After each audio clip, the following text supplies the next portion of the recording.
What's up les bros, c'est Dango, j'espère que vous allez bien. On se retrouve aujourd'hui pour notre nouvelle série sur le DMX. C'est l'épisode numéro 1, j'espère que cette vidéo vous plaira et sur ce, je vous souhaite un bon visionnage.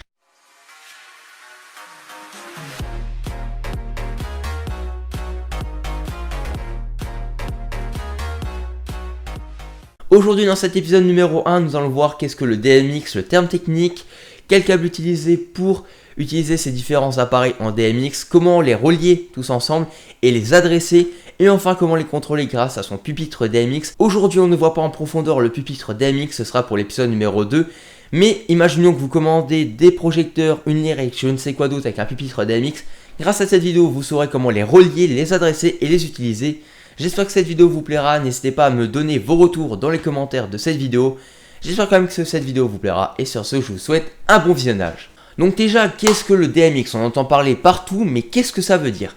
Le DMX, ce sont les initiales de Digital Multiplexing.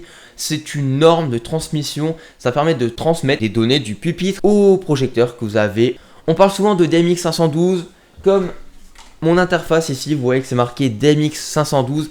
Donc pourquoi 512? Le DMX comprend 512 canaux. Qu'est-ce qu'un canal? Un canal, ça va être une option de votre appareil. C'est-à-dire que pour une parallèle, par exemple, les 3 premiers canaux, ce seront pour les couleurs. Pour une lyre, on aura 2 canaux pour la faire bouger, le pan et le tilt. Donc, dans un canal, on retrouve des niveaux qui vont de 0 à 255. Donc, ça permet en fait d'être plus précis.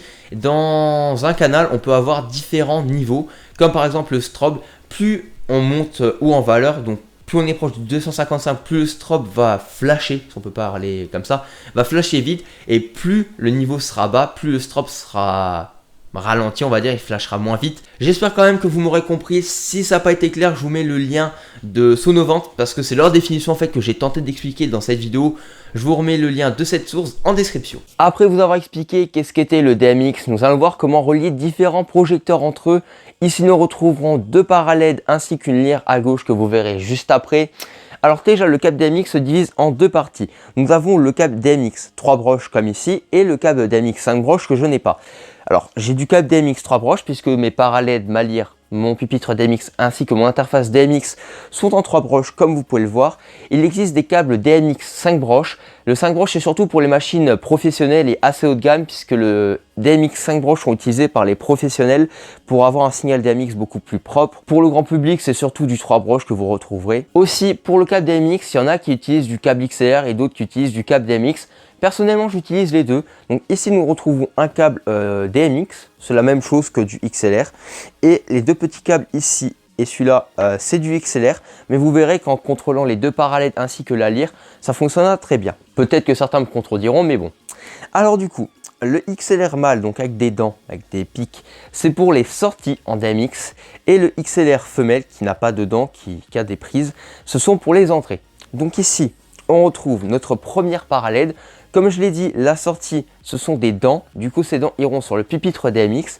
Nous allons brancher le XLR femelle sur l'entrée de ma table DMX, enfin de mon projecteur, pardon.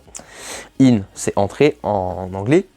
Ma deuxième parallèle, elle est ici. Donc, ce que je vais faire, c'est que je vais prendre mon câble DMX ou XLR avec des dents. Je vais le brancher sur la sortie, hop là. Et je vais faire pareil sur ma deuxième parallèle. Donc ici, j'ai une entrée XLR femelle. Et voilà, faites juste à ne pas forcer pour pas casser les pics parce que là ça va rentrer, mais si je le mets dans l'autre sens ça risque d'endommager les pics et de les plier tout simplement et de les casser. Ici nous retrouvons ma lyre, du coup on retrouve une sortie et une entrée. Donc ici j'ai ma sortie, donc on va prendre du DMX avec des picots, voilà c'est branché, voilà. Et ici j'ai mon XLR femelle pour aller sur l'entrée de ma table, enfin de ma lyre, voilà.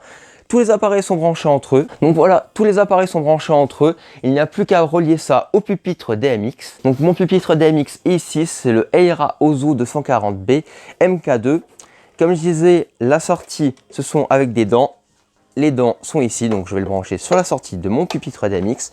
Et voilà, tout ce joli monde est prêt à être contrôlé en DMX. Petit souci, comment dire que si sur le bouton numéro 1, je veux contrôler cette parallèle, sur le bouton numéro 2, je veux contrôler cette deuxième parallèle, et sur le bouton numéro 3, je veux contrôler cette lyre. À ce moment-là, on va se fier à notre manuel d'utilisation de son pupitre DMX. Donc voilà, manuel d'utilisation du Eira Ozo 240B MK2. Donc ils me disent très bien que le bouton numéro 1, donc ici, me permet, le bouton numéro 1, je vais mettre l'adresse DMX numéro 1. Pour le bouton numéro 2, je vais mettre l'adresse numéro 17. Et le bouton numéro 3, ce sera l'adresse 33. Sur l'indicateur LED, comment faire en sorte que je vais mettre l'adresse numéro 17 pour le bouton numéro 2 ou l'adresse numéro 33 pour le bouton numéro 3. Pour l'adresse numéro 1, c'est simple, il suffit de monter le premier picot.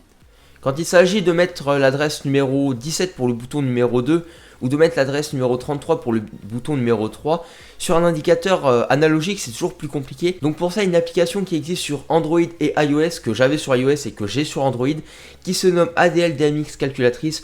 Vous marquez DMX Calculator sur le Play Store sur iOS, vous trouverez l'application et c'est vraiment intuitif. Donc là, on est dans l'application. Je veux l'adresse numéro 17, donc le 1 et le 7. Et grâce à ça, je saurai qu'il faut que je monte le picot numéro 1 et le numéro 5. Maintenant, grâce à mon application, je sais que l'adresse numéro 17, j'aurai à monter le numéro 1 et le numéro 5. Pour un indicateur LED, c'est tout simple. Je suis déjà dans la partie adressage, donc juste appuyer sur Enter et de descendre pour avoir l'adresse numéro 33 qui équivaut au bouton numéro 3. Je peux appuyer plus longtemps sur le DAM pour que ça descende plus vite. Donc là, adresse numéro 33, j'appuie sur Entrée et je pourrai contrôler ma lire grâce au bouton numéro 3 de mon pupitre DMX. On est parti pour tester toute notre infrastructure qu'on vient de brancher et d'adresser dans la vidéo. Donc je rappelle, parallèle numéro 1, cette parallèle c'est le bouton numéro 2 et la lire c'est le bouton numéro 3. Donc si je prends le numéro 1, on voit que ça réagit, ça met du rouge. Si je prends le numéro 2, que je monte, ça marche bien. Si je sélectionne les deux, ça met bien du rouge. Et si j'appuie sur le bouton numéro 3, alors ma lire est un petit peu bizarre. Le canal 7 et 8, c'est pour la faire bouger. Voilà. Mais dis-moi Dalongo, c'est bien beau de savoir comment contrôler ces différentes parallèles grâce à ces joysticks, etc. Mais comment savoir quel canal correspond à une option de son projecteur? Eh bien mon cher abonné, je vais te répondre de prendre, en l'occurrence ici ce sont mes parallèles, c'est le manuel d'utilisation de mes parallèles. Je vois ici DMX Channel, que le channel numéro 1 c'est pour le rouge, channel numéro 2 c'est pour le vert, c'est en anglais un red, green, blue. Channel numéro 3 c'est pour le bleu, donc si je monte le canal numéro 1, ça me met du rouge. Si je monte le canal numéro 2, ça me met bien du vert. Et le canal numéro 3, ça me met bien du bleu. Et si je veux le mettre en strobe, le mettre en flash, c'est le numéro 5, comme il me dit. Canal numéro 5, donc je vais monter mon canal numéro 5. Je vais mettre du rouge. Et je vois bien que ça clignote. Pareil pour ma lire, donc manuel d'utilisation. Ma lire est un petit peu spéciale parce que je peux l'utiliser soit en 9 canaux, soit en 11 canaux DMX. Donc moi en l'occurrence je l'utilise en 11 canaux. Donc le pan et le tilt, il me dit que c'est le channel 7 et 8 pardon. 7 et 8. Donc j'active le bouton numéro 3. Channel 7 et 8, ça marche bien, ça me la fait bouger.